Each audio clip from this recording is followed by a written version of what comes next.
Sveiki, gyvi Delfi žiūrovai, laba diena parakomanai. Aš esu Mantas Vilimas ir vėl sveikinu jūs užėmus patrulio bazę. Šiandien pakalbėsime apie šiek tiek mistinį reiškinį mūsų karyboje, tai yra apie psichologinės operacijas. Pristatau jums vieną pirmųjų psichologinių operacijų specialistų Lietuvoje, majorą Darių Remeiką. Labą dieną. Sveiki. Pradėkim šiek tiek apie jūs, nelyskim dar į tas mistiškasias operacijas, pakalbėkim, nuo ko prasidėjo jūsų kelias kariuomenėje ir apskritai, kaip su tuo susidūrėte. Na, pirmiausia, pati kariuomenė, tai aišku, karo akademija, tradicinis kelias, tarnyba batalione ir tada, aišku, atranka į specialių operacijų pajėgas, kadangi nuo 2004 metų tapom NATO nariais, tai NATO standartus įvairius integravome iki tol ir nuo 2004 metų ir vienas iš tokių, kaip ir standartų, doktrininių yra psichologinių operacijų pajėgumų turėjimas. Lietuva tokių neturėjo ir šiek tiek NATO mus, kaip mes sakom, paengeidžino šituo klausimu ir kad, kaip ir reikėtų. Ir kariuomenės vadovybė, aišku, buvo sprendimas, kurios kuriamo tuo metu specialių operacijų pajėgos vystėsi irgi toks buvo šuolis vystymosi, tai prie to paties ir dar vieną padalinuką tokį viduje specialių operacijų pajėgose, tai kai jau atranka ir pasiūlymas po atrankos ten tarnauti, man tai, kaip sakėt, ir mistifikuotas, man ta mistika ir patraukė šiek tiek. O tai kas pirmiau atsirado, ar specialiųjų operacijų pajėgos, ar psiopsas? Be abejo pajėgos, žinoma. Kaip pasižiūrėsim, jeigu tas pajėgos nuo 2008 metų de jure, tai be abejo psichologinės operacijos anksčiau, bet jeigu mes pajėgas vadinam, kada jau de facto specialių operacijų junginys, kai buvo, tai taip, nuo 2004, tai 2005 metų mes ir pradėjom vystyti. Nes girdėjau, dar pačioj pradžioj būdavo, kad iš esmės pas mus sopus kviesdavo pagal tai, ko ten reikia ir ieškodavo tų sričių žmonių ir po to jos pritemdavo iki sopų. Negaliu nei patvirtinti, nei paneigti tokių dalykų. Aš manau, kad natūralu, jeigu yra kažkur vakumas, trūkumas žmonių, tai kažkokiu būdu tu turi prisitraukti žmonių ir kažkokiu būdu tu turi žinutę iškomunikuoti, kad kažko ko trūksta. Tai, o dėl psichologinių operacijų, tai toksai sutapimas ar ne, bet mano nebuvęs viršininkas, kolega ten nuėjo tarnauti ir, nežinau, jis jau mano pajėgumus tam tikrus žinojo, galbūt komunikacinius kažkiek, nes tame daug komunikacijos yra ir gal tai kažkiek galėjo lemti, bet vis tiek atranka visiems vienoda yra ir čia toksai. Mano galbūt simpatijos kažkokios psichologiniam operacijom kažkiek galėjo lemti, pradėjau jau nuo pradžios atrankos kažkaip domėtis, o kas tai yra, galbūt man įdomu būtų, jeigu kas pasiūlytų, tai pakviestų, tai gal ir. Kaip tas pirmas žvilgsnis, kaip galvojat, kas tai yra ir kaip po to paaiškėjo, kas tai yra, labai skiriasi? Taip. Sakyčiau, mistikos daugiau nežinant, žinant jos mažėja, bet turbūt kaip ir žodį psichologinį priklijuokim prie bet kokio termino ir tai duos tam tikros mistikos, karinio, nekarinio, nesvarbu. Tai kažkas tokio gilaus, ten iš vidaus, kažkokios ko kiti nesupranta, tokį jau tu čia jau žinosi kažką daugiau. Praktiškai gali būti. Kažkas tokio. Čia, aišku, taip galima šiek tiek sarkastiškai tą pažiūrėti ir pasijuokti iš savęs, bet kažkokia tokia ta mistika, jinai turi kažką pritraukimų. Bet iš tikrųjų tai pastatyta komunikacija, psichologija, kognityvinė psichologija pastatyta kariniams tikslams ir visas paprastumas tame. Aišku, reikia daug mokintis ir praktikuoti, jeigu nori sėkmingas būti. Gerai, pabandykim susipažinti konkrečiau. Tai kas tas psiopsas yra, su kuo tai valgoma, kas ten daroma? Psichologinės operacijos tai pirmiausia yra auditorijos, požiūrio, suvokimo, elgsenos keitimas. Jeigu taip labai paprastai. Tai jeigu sėkmingos psichologinės operacijos, paprastai tikslinė auditorija neturėtų suprasti, kad jei kažkas poveikį darė, jinai turi suprasti, kad jinai taip pati nusprendė auditoriją, arba asmuo konkretus jis pats nusprendė, jis pats keičia požiūrį galbūt, arba sustiprinamas jo kažkoks požiūris yra, arba jis elgėsi dėl to, kad jis randa kažkokių vidinių argumentų. Tai čia būtų tokios profesionalios, rimtos psichologinės operacijos. Auditorija neturi suvokti, kad poveikis buvo padarytas iš šalies. Tai galima pasakyti manipuliatyviniai įrankiai, na, žodis manipuliatyviniai gal skamba labai taip neskanus prieskonis yra, bet iš tikrųjų, jeigu taip referentiškai žiūrėt, makiavelistiškai žiūrėt, tai yra manipuliatyvūs įrankiai. Propaganda galim pavadinti. Lygų propagandai, bet propagandą daro priešas. Priešas vadina mūsų psichologinės operacijos propagandos ir turime sutikti su tuo. O mes priešo IPSO, informacinės psichologinės operacijos, visą tą slavišką mūsų priešininkų ir šiek tiek, ne tik priešininkų, bet ir tas, pavadinčiau, šiek tiek slaviškam pasauliu, kariniai toj kultūroje, tai yra IPSO vadinama, dažnai būna po žvalgybos institucijom, informacinės psichologinės operacijos. Kariuomenės turi pajėgumus, bet jos tokios primityvios, taktinės, kur gal esat matę kažkokį garsiakalbį ant vienos kitos platformos uždeda, transliuoja, pasiduokite čia, nes tik tai taip išgyvensit, jūs visi mirsit, bla bla bla. Tai, na, va čia tokios tipinės taktinio lygmens psichologinės operacijos yra. Bet tai yra operacijos nukreiptos į priešininką, ne į savo pusę. NATO kontekste, ką ir NATO doktrinos, taip, kad taip mes fokusuotis turime į priešininką arba auditoriją, kurią šiaip paprastai patvirtina operacijų yra ne Šiaurės Atlanto taryba ir visišką raudoną liniją mes negalime apsinaudoti prieš savus, prieš koalicijos, prieš žiniasklaidą ir na, turim tokie gražus balti. Kitaip mes ten kokio psichologo ar kapeliono nepriskirtume turbūt prie psiopso. Nepriskirtumėm, bet turbūt jie turi metodų, kurie kartais ir panašus yra tam tikrose situacijose. Na, psichologui vis tiek kažkokio ryšio užmezgimo su tuom, kuom bendrauja, juk yra komunikacija, ryšių užmegzti technikų, na, psichologinėse operacijose irgi tas yra naudojama reikalinga. Tai čia nieko psichologinių operacijų specialistai neišrado, visa tai yra pagrįsta mokslu, tarpdisciplininiu, komunikacija, psichologija ir visa tą mokslą ir patirtį integruotą į kariniams tikslams pasiekti, tai yra psichologinės operacijos. Nu gerai, tai mes Lietuvoje žinom, kad SOPai tokį reiškinį praktikavo ir turi, aš nežinau, ar tai dar kažkur yra dabar Lietuvoje praktikuojama, bet apskritai, ką tada galim įvardinti, ką jie galėtų su to nuveikti, ką jie galėtų daryti? Taip, SOPas vystė šitą pajėgumą, po to, kai turėjo misijas Afganistane, SOPO psichologinių operacijų specialistai remdavo skadronų specialių operacijų pajėgų, bet provincijos atkūrimo grupė, PAGU vadinamas, jiem irgi taktinė psichologinių operacijų grupė buvo, na, struktūroje ir SOPO kariai paremdavo kai kuriuos PAGU, bet atsirado poreikis, kad, na, reikia ir sausumos pajėgom. Tada pradėjo formuotis ir batalionuose taktinės psichologinių operacijų grupės, kurios, na, pradėjo vykti į misiją, į PAGą. Gerai, tai jūs, kaip žinom, irgi iškeliavote į tą svajingąjį Afganistaną. Kaip gal prieš pat kelionę, kaip pasiruošimas tokia misija gali atrodyti ir ko ten tikėtis buvo galima prieš išvykstant? Pirmiausia, man labai pasisekė dėl to, kad teko dalyvauti misijose su, na, skirtingais eskadronais. Man pasisekė to, kad aš buvau pirmam tam atietiškam 07 Bravo eskadronė. SOPė tikrai žino kariai, kas taip yra eskadronas. Po to ir man pasisekė to, kad teko taip palaipsniui ant žemės pabuvimo, praktikos įgyjimo, kažkokios patirties.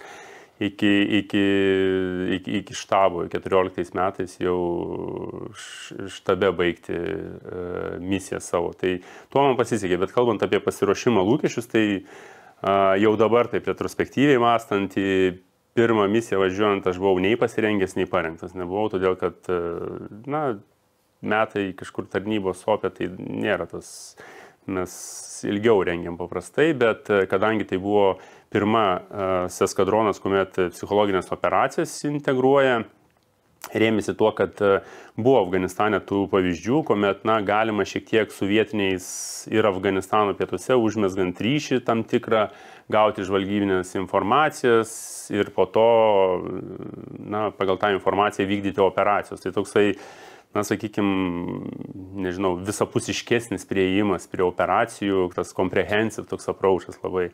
Ir, tokie lūkesčiai kaip ir buvo. Ir aš, mėgdavau tasai, reikia kažką išbandyti naujo ir taip toliau aš verždavaus, tai kėliau ranką, veržiausi ir taip toliau, man reikėjo ten vykti ir tas pasirengimas nei pats pasiruošęs buvau ir nebuvau, tiesą pasakant, baigęs pilnai, daug ką mokinaus ant žemės vis dėlto. Bet iš manęs ten psichologinių operacijų specialisto daug tikrai nebuvo pirmoji misijoje, tai lėmė, ir tam tikra situacija, kad koviniam elemente ant žemės yra komandos, ekipos ir valdymo elementas automobilis ir kovinio elemento vadas, vairuotojas neturėjo to vadinamo ganerio bokštelio ir nori, ant žemės nori būtinai būti, veržiuosi, bet yra tokia pozicija. Sako, rinkis 50 kalas, tai pasakė, ir GMG automatinis granatsvaidis. Nei vieno kito ginklo nemokėjau šaudyti. Tai galvoju, 50 kalą buvau matęs kaip ir taip toliau gal, bet po to sako, ne, GMG geriau žinok. Gerai, išmoksiu vietoj.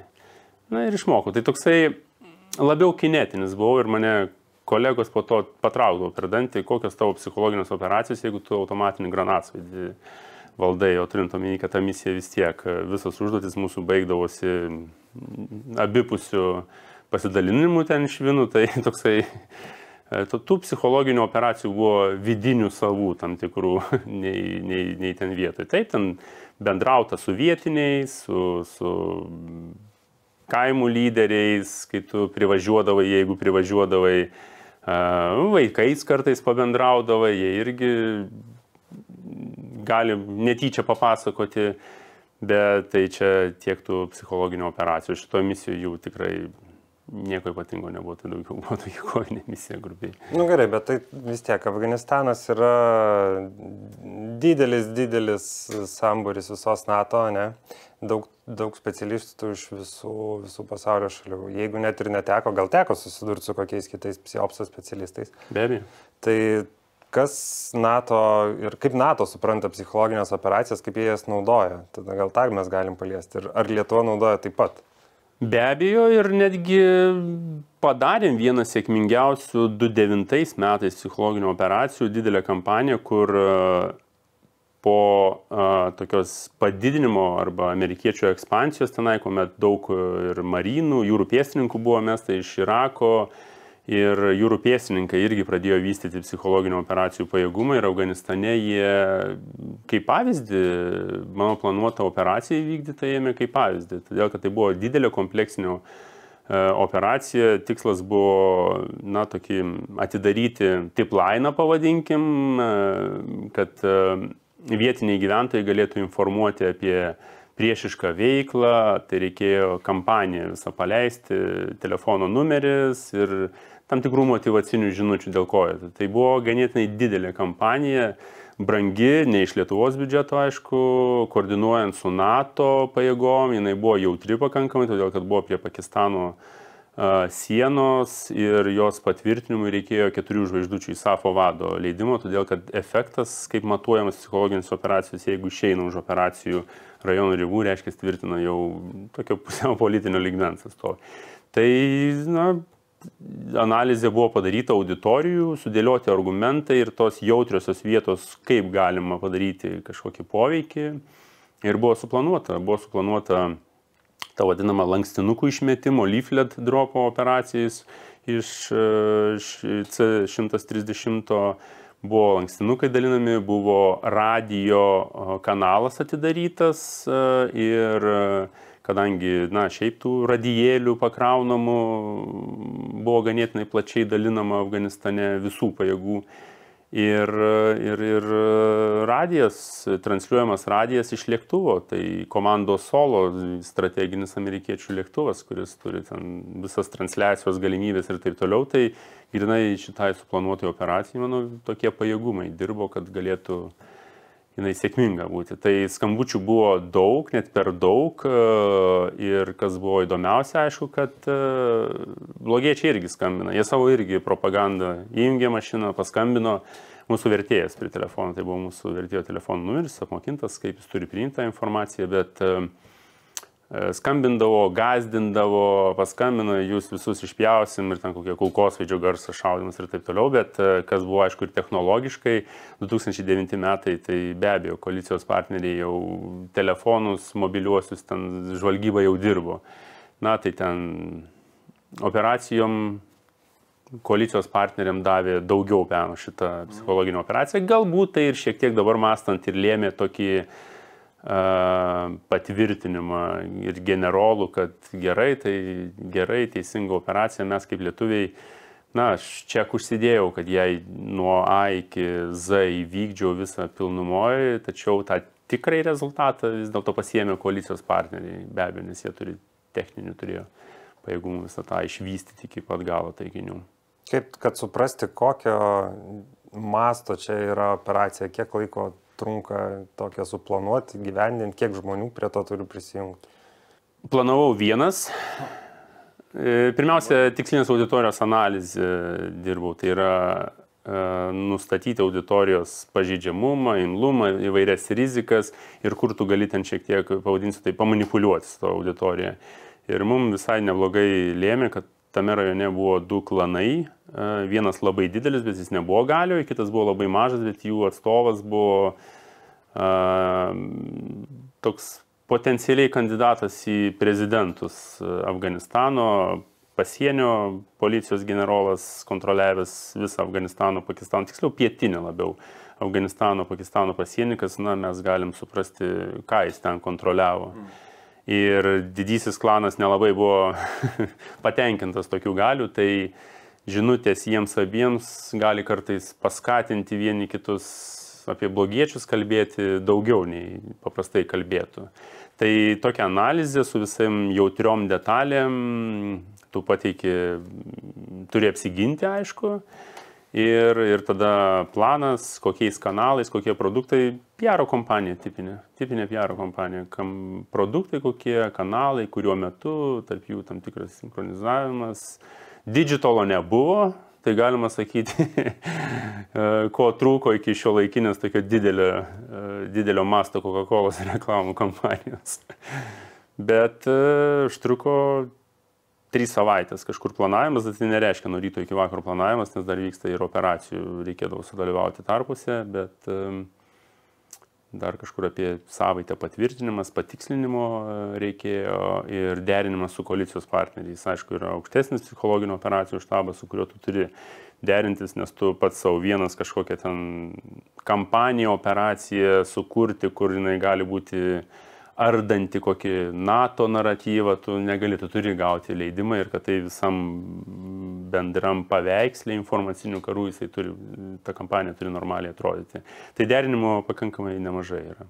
Sakėt, ir šitie jūrų pėstininkai pasinaudojo tuo, kaip pavyzdžiui, man iš karto kyla klausimas, jūrų pėstininkai atrodo, nu bent jau taip, sakykime, liaudyje kalbant pasižymė tokiu storžieviškumu ir neimlumu. Lengviem tokiem softiniam dalykam. Tai kaip vat yra tada su tuo bendru požiūriu tarp skirtingų pajėgų į psiopsą?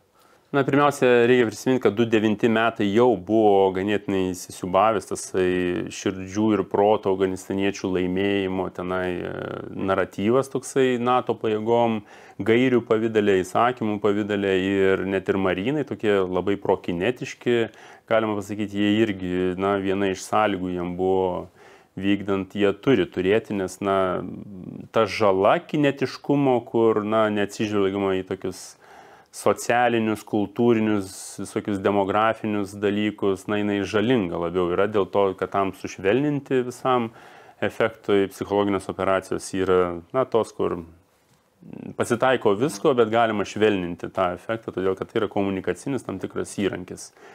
Tai marinai tos pajėgumus, jie mokinosi, o mano šita operacija buvo viena iš tokių kraštinių, sėkmingesnių, to labiau, kad tai buvo lapelių išmetimo operacija prieš paskutinė. visame Afganistane. Dar po manęs būtent marinai mėgino, bet ne viskas ten buvo sėkmingai, daugiau jas buvo tiesiog uždrausta daryti tokias operacijas. O kaip perima, tarkim, aš taip įsivaizduoju, jam buvo iš viršaus nuleista, tarkim, ne? Jūs turite priimti tokią ir tokią specialybę į savo tarpą, turite to pradėti.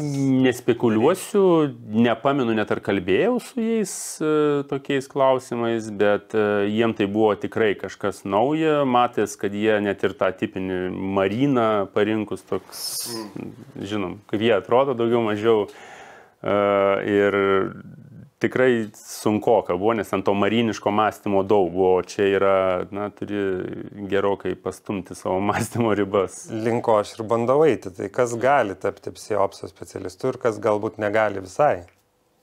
Galiu pasakyti, mačiau tie, kurie mano, kad gali ir nė velnio nesigavo iš jų, bet tie, kurie iš pirmo žvilgsnio atrodė tokie gal ir negalintis, visai neblogai. Tai pirmiausia, tu turi turėti ganėtinai atvirą požiūrį į daug dalykų. Tai yra priimti, kad tu negyveni su savo viena tiesa ir jeigu tu nori kažkieno keisti požiūrį, supratimą, elgseną, tu turi suprasti kitą žmogų. Tai yra ir empatijos reikia, įvairios ir priežastingumą. Net ir su priešu bendraudamas, tu turi rasti priežastis, dėl ko jis toks yra. Nesusitapatinti, bet tu turi rasti priežastis tas. Atradus priežastis, tai gali pradėti manipuliuoti tom priežastim ir pradėti keisti suvokimą, elgseną ir taip toliau.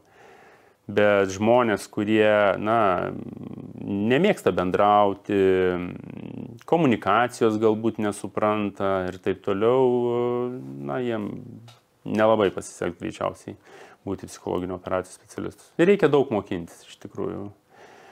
Todėl, kad tai viskas paremta mokslu ir, turi studijuoti ypač komunikaciją, psichologiją. O kaip pats turi tobulėti? Par to, kad turi daug žinių įgauti, bet ką savy turi specialistas tobulinti? Domėtis. Galima pradėti net nuo reklamų, tarkim. Visos tos sėkmingos reklamos, užkabinančios reklamos, jos juk turi kažką tokio, į ką mes atkreipiam dėmesį. Ir jeigu jau atkreipiam dėmesį, tai jau yra tam tikra sėkmė. Ir tai, kažkiek formuoja mūsų tam tikrą požiūrį, nukreipiamės, juk ir apsipirkimo sprendimus dažnai darom, kad ir kaip tai nesutiktumėm reklamos padarytą įtaką mums. Tai lygiai tas pats, tas mokintis, savišvietos tame daug reikia domėtis ir teoriją, matyti, kaip ta teorija veikia praktikoje, reikia domėtis tyrimais, reikia socialinės, kognityvinės inžinerijos tyrimais domėtis, tada tu supranti, arba eini link to, kad suprastum, kas žmonių elgseną skatina, priežastingumo daugiau pradedi matyti, nei tik tai kažkokie 1-2 priežastys, dėl ko tai žmogus elgiasi. Tada gali pradėti pastebėti, prioritizuoti žmogaus tos priežastingumą ir žiūrėti, ką galima. Kur tu gali įkišti savo trigrašį, kad tai pasikeistų? Kur tu gali įkišti savo trigrašį, kad tai pasikeistų, bet žmogus nesuprastų, kad tu įkišai trigrašį? Tai reikia daug gilintis. Gerai. Tai aš taip dabar suprantu, kad pagrindinis psiopso darbas yra už stalo. Ar klystu? Priklauso, kokiam tu lygmenį yra skirtingų. Tai yra taktinis lygmuo ir galima iki strateginio lygmens, bet visose lygmenyse yra darbas ant žemės. Jeigu taktinis eini, bendrauji ten su vietiniais, galbūt dalini jau kažkokią produkciją, tiesiog bendrauji, renkiesi informacijos, nežinau, net ir visi socialinių tyrimų metodai irgi tie patys naudojami, ir ten fokus grupės, apklausos ir taip toliau. Bet gali būti ir operaciniam, strateginiam lygmenį, tai yra jau susitikimai, kariuomeniai mūsų tas naudojamas key leader engagement angliškai, lietuviškai net, toks vertimas gal netoks stiprus yra, tai yra kai tam tikrus lyderius reikia paveikti į savo pusę, jau galima sakyti, yra tam tikro operacinio lygmens, palenkti į savo pusę, yra operacinio lygmens psichologinio operacijų. Tai vien Afganistane, jeigu teisingai suprantu, iš esmės kiekvienas kaimelis, kiekviena grupė žmonių turėjo būtinai turėti savo, lyderį, senolį ir kontaktą su juo, nuo to turbūt prasidėdavo apskritai viskas, ką galima padaryti. Pati ta konjunktūra tokia struktūrą, pasakysim taip, ta socialinė tenai, viską tik tai lyderis. Kaimo vyresnysis arba mula ir viskas, jie paprasto žmogaus paklausi, kokį klausimą tau neatsakys, jeigu lyderis yra šalia iškart nukreips tave su kūno kalba pas lyderį ir taip toliau. Tik tai lyderis bendrauja ir lyderio nuomonė atspindi, lyderis formuoja tą nuomonę ir lyderio požiūris į tave priklauso, net priklausydavo, kaip mes ten kariausim su jais ar nekariausim. Galima sakyti, toksai būdavo, na, aišku, juokingas, tokia tradicija Afganistane nusistovėjus buvo, kad, na, jeigu tu su kaimo vyresniuoju susikabinus rankutėmis praeisi per kaimą, tavęs nepuls jie, bent jau tą dieną nepuls. Nes lyderis siunčia žinutę, kad tu esi, na, toks kažkoks ryšys yra, o tai žinutė kitiems siunčia ir kad tai neveiks. Tai kartais, na, mes patys provokuodam, pas jos kultūriškai, tai yra, pas mūsų vyrai susikabinę rankutėm gali interpretuoti ir kitaip, bet ten reikėdavo, aš tekdavo pačiam provokuoti, kad, nu, einam apžiūrėkim kaimą, parodykit, papasakokit, kaip jūs čia gyvenat ir tu pats šiek tiek stvėries tą ranką, aišku, kolegoms smagu, bet, na, eini, tu supranti, kad tai yra tam tikras jau įtaka kažkokia daroma ir vietiniai jau žino maždaug, kad čia atvažiavo. Ir taip tokio poveikio visokios komunikacijos į tą lyderį, aš vis tiek jų pagarba aukštas, stambus, barzdotas. Na, man su barzdotumu šiek tiek sudėtingiau buvo, kaip sakau, tokie baby face'as, galbūt tokia nevešli, tas irgi aktualu. Aš esu aukštas, galbūt ne toks stambus kaip jie, bet jie turėjau tam tikrų varnelių susidėjęs, kad jie tave gerbtų. Bet, na, aš tą kompensuodavau kartais prieš kaimą, einant, nusijėmi ten kažkiek ekipuotės, be neperšaunus liemenės, pasiėmė porą stambių tokių vyrukų ginkluotų iki ohoho. Ir, nu, eini toksai maždaug, kad tu čia nieko nebijai. Na, irgi žinutė tam tikro taktinio, tipinės šablonė, tokia mažytė operacijėlė, tokia psichologinė. Bet tu komunikuoji taip, jie tą labai mato, labai vertina ir tu gali tą įtaką galę demonstruodamas, nes tai yra vis tiek vertikalios galios kultūros tokia. Tai kiek tada teko privaikščioti pas žmonės ir kilometrų ir rankom susikabinus Afganistane ir nesusikabinus galbūt? Neskaičiavau, labiau gal reikėtų sakyti, kiek arbatos išgėriau su jais, nes čia yra dar toksai, jeigu arbatos pakviečia, tada jau dar geresnis, reiškia, dar vieną varnelę užsidėjai, kad čia tokio jau, bent jau šiandien, gal rytoj jie prieš tave gal ir nekariaus. Tai pakankamai daug. Na, per dieną, jeigu toksai išvažiuodama mūsų tos ratulius vadinamus, tai ten kokie 3, 4, 5 kartais kaimai būdavo. Nes tai irgi reikalaudavo, tokiam karšte atimdavo daug jėgų su jais bendrauti 1,5 valandos ir kartais tos arbatos neužtenka, kad ten dehidratacija kažkokia pristabdyti, pradedi suprasti, kad jau šaltis pradeda purtyti prie 45 pavėsi, tai jau kažkur prasileidai šiek tiek. Bet bendrauti su vietiniais reikėjo tenai. Jau kelintą kartą girdžiu šitą frazę, kad gal šiandien į tave nešaudys, gal net ir rytoj. Tai kiek reikėdavo įdėti įdirbio, kad jau būtų visiškai saugu tau su kažkokia grupė Afganistane ir būtum ramus dėl ateities?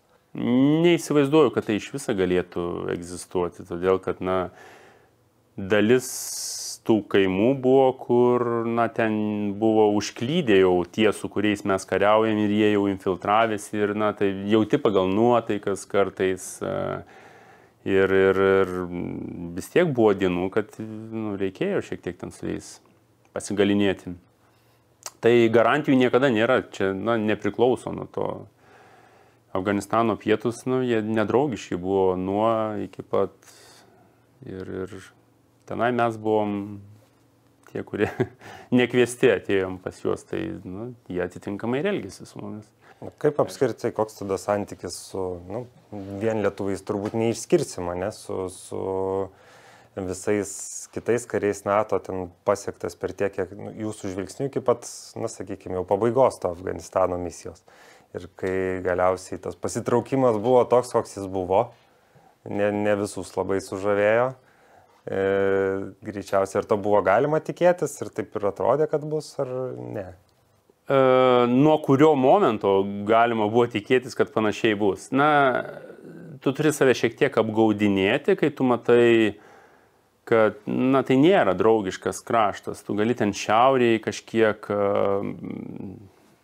sėkmingiau tą atstatymą kažkokį daryti, bet, na, pietuose mes jiem esam tie infidelai netikintis ir prieš kuriuos reikia kariauti. Ir, man atrodo, generolas Makrislas tokia paskaitą turėjo, jeigu tu neutralizuoji vieną vyrą, atsiranda 9 vyrai, jūs įsivaizduokit, tai kaip mes galim neutralizuoti, mes tik tai dauginam tos priešus. Tai yra kultūrinės detalės, prieš kurias, na, mes neturėjome ginklų. Mes dominavom visur, ant žemės, ore, nesvarbu, kalibrai didžiausi yra, bet galvose mes nedominavom. Tai čia buvo galimybės, aišku, psichologiniam operacijom, bet jų pajėgumas nebuvo didelis Afganistane, plačiaja prasme jų trūko, labai trūko. Po to pradėjo daugiau afganistaniečiam tos atsakomybės perduoti psichologiniam operacijom, tiksliau jau į žurnalistiką tam tikrą transformavosi arba į viešuosius ryšius, kaip mes karinėme kontekste vadinam, bet jų vis tiek mes jų galvose nebuvom draugai ir visą laiką mes tą matėm. Ir tai situacija, kai 7 metais vienintelis pietuose asfaltuotas kelias dar, kaip ir beveik sveikas buvo, jau tokiais 9, 11, 14 metais važiuoju, tai nuolatos duobės, krateriai, mašinų degimo žymės, asfaltas įsilydęs, jau viskas. Na, tai irgi tam tikri aiškus, nepergalės rezultatai. Tai toksai, bet reikia ir pozityvo, šitoje vietoje mes daug išmokom ir būtent dėl sąveikos su koalicija. Tai buvo, neįsivaizduoju kitos aplinkos, net ir pratybų geriausių tarptautinių neįsivaizduoju tokios aplinkos, kad būtų galima taip gerai treniruotis, tobulėti, pavadinsiu tai treniruotis, gal netinkamas žodis, su koalicijos partneriais. Nes tu realiai turi integruoti visus tos asetus, platformas, žvalgybinės, oro paramą, tu turi dalyvauti taikinių procese, tam targetingė vadinami, tu supranti, kaip veikia skirtingo lygmens koalicijos partnerius, su kuriais, gali tekti vieną dieną kariauti ir tas kariavimas, jis daug efektyvesnis. Plius Afganistanas reikia ir tą suprasti, kad dominuodami jėgos prasme visur, prieš mus kariavo tie, kurie turi Kalašnikovo, RPG ir ką ten, improvizuotą vieną kitą užtaisą padarė, dar ištraukdavo vieną kitą minosvaidį irgi pasitaikydavo, bet tai sąlyginai tokios mažos kinetinės pajėgos, bet kaip jie veikia, kaip networkai veikia, kaip mums sunku jos buvo tenai gaudyti, neutralizuoti, ieškoti ir taip toliau, ir kaip ta sistema veikia, jeigu tai, į mūsų Lietuvos kažkokį rezistencinį paveikslą įdėjus, tai irgi tam tikros pamokos yra, silpnesnis sąlyginai turi tam tikrų privalumų savo teritorijai. Tai čia yra neįkainojama pamoka. Sakėt, mūsų didysis kaimynas iš rytų irgi naudoja, jis Infops, jeigu neklystu. IPSO vadina. IPSO vadina, ne? Taip. Tai ar Afganistanas, talibai irgi kažką naudojo, savotiško, ar jiem reikėjo to galų gale, ar būtų galima išskirti, kad jie kažką būtų naudoję? Tokio kaip sisteminio, ne. Nemanau, kad jie turėjo tokį lygį, apie tai mąstė ir taip toliau, bet tas toks psichologinį poveikį jie taikėsi. Jie puikiai žinojo, kad mes jų koordinaciją, kai jie koordinuodavo veiksmus prieš mus, radio stotelės, mes juos girdėdavom. Ir jie pasiūsdavo mums tam tikrą žinutę, matau, jau to iššausim, o vyrai vakarė juos visus ten taip ir taip. Ta prasme, tokios žinutės mes girdėdom, kad jie mus šiek tiek, dabar jau bus mums šakės visiems, nes jie taip mano, kad mums bus. Tai jeigu tokio psichologinio efekto priskirti prie tokių, bet tokių kaip sistemingų, planinių psichologinių operacijų, negaliu įvardinti. Rytų mūsų priešas šitoj srity yra gerokai stipresnis. O ką jis, gal žinoma, ką jis naudoja Afganistane, gal jis taikė kažką, liko iš tų laikų, iš pačių afganistaniečių, būtent iš psichologinių operacijų? Liko... Atsiminimuose, sakykime, mes jau biškiai praeitį einam į istoriją. Gal žinoma, ką sovietai taikė Afganistano karo metu? Manau, kad ten Čingischano metodologija tikrai taikė, tai yra smurtas tam tikroj su pirmais, kuriais turi reikalų. Matot, Psiopsas neišimtis, kaip ir turbūt kitos artileristai ir kiti ieško savo pagrindimo istoriniuose pavyzdžiuose tam tikrose. Tai Sun Tzu ir logistai sakys, kad Sun Tzu yra jų pradininkas, ir ten artileristai turbūt sakys, ir ten pėstininkai ir žvalgybininkai. Sun Tzu yra jų pradininkas. Tai psichologinių operacijų specialistai, tokie teoretikai irgi mėgsta pasakyti, va, mūsų istorija nuo ten prasideda. Bet tas psichologinio poveikio istorinio visada buvo ir tas, tokiuose, pavadinkite taip, atšiauriuose kultūrose tas žiaurumas, grubumas, jis turi tą poveikį. Tai yra, aš taip pavadinau, čingischaninis toks priėjimas, kad paleis gandą, kad kai ateisim išpjausim visus, ateini, išpjauni pirmą kaimą, kiti visi pasiduoda, nes žodžiai ir darbai sutampa, neapsimoka priešintis. Tai, sovietai grubesnių tokių metodų irgi turėjo be abejo. O ką apie šiandieninį mūšio lauką ir psiopsą mes žinom, ką mes matom naudojant Ukrainai? Abi pusės naudoja.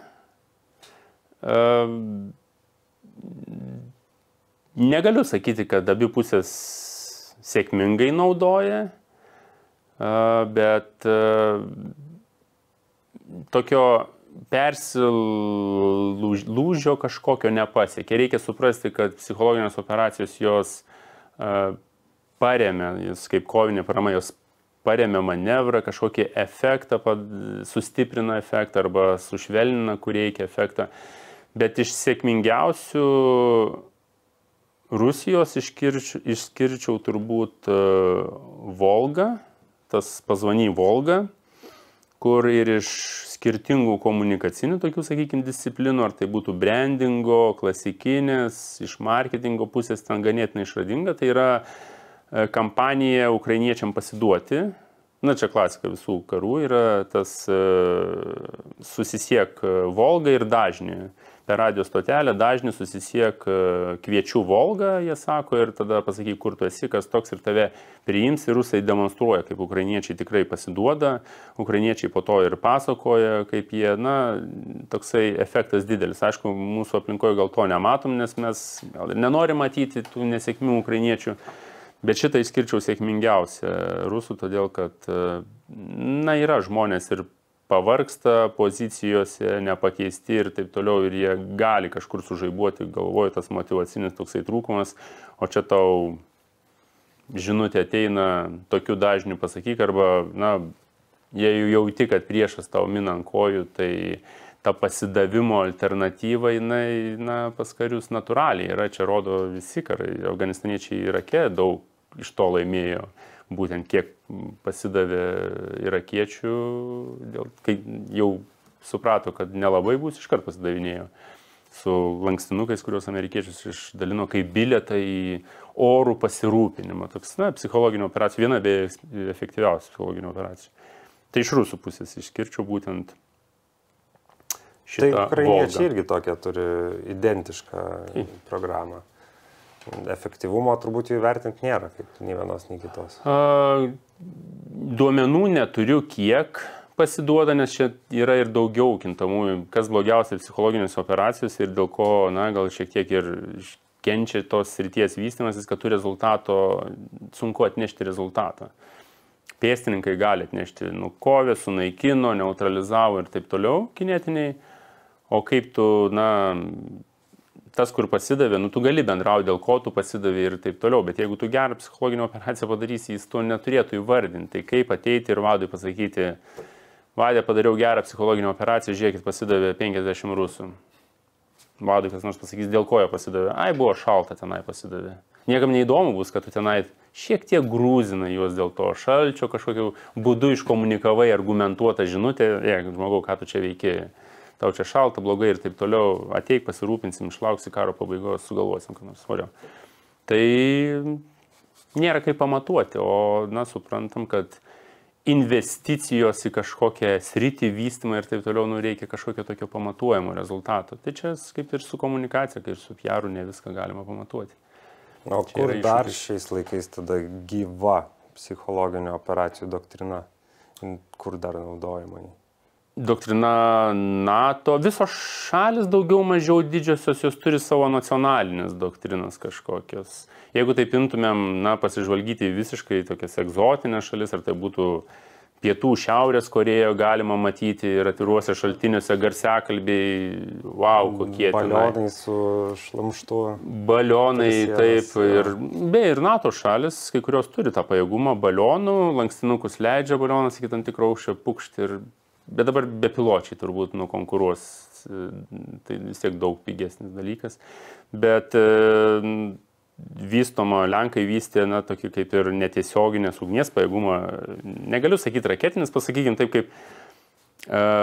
kaip turim fejerverkus švenčių progą, tai jie buvo sukūrę, tam tikrą nešėją, kuris lankstinukus irgi panašių kaip fejerverkų metu išmeta lapelius 100-200 metrų, kas tokiam visiškai taktiniam lygmenį, bet esmė ta, kad jeigu tu gali pasiūsti kažkokią žinutę priešui ir ta žinutė, jis pasižiūrės, čia propaganda priešui ir taip toliau, bet pati žinutė ateityje gali neturėti asociacijos su šaltiniu ir reikiamų metu jinai gali sužaivuoti kaip reikia, galvoju. Todėl,